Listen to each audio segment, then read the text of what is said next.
حسبي ربي جل الله ما في قلبي خير الله نور محمد صلی اللہ لا الہ۔ اب دوسرا سوال آپ سے یہ ہے کہ حالت روزہ میں جب ہم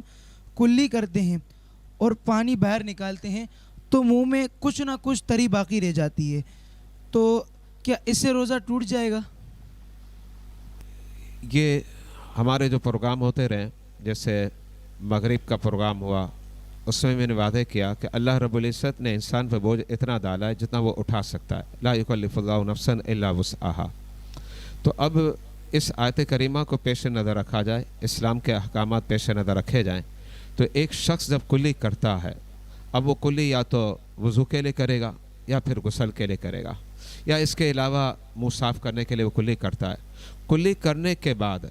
اب وہ اپنے پانی کو نکال دیتا ہے، وہ حالت روزہ میں کلی کرتا ہے یعنی اگل دیتا ہے۔ تو اب اس صورت میں کیا ہوگا؟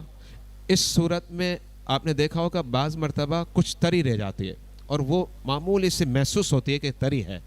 تو اگر وہ تری جو ہے ہمارے لعاب کے ساتھ حلق سے اتر جائے، چونکہ اس سے بچنا مشکل ہے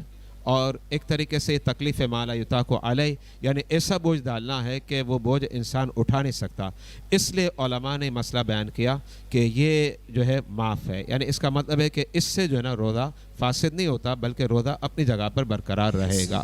ربي جل الله ما في قلبي خير الله نور محمد صلی اللہ لا الہ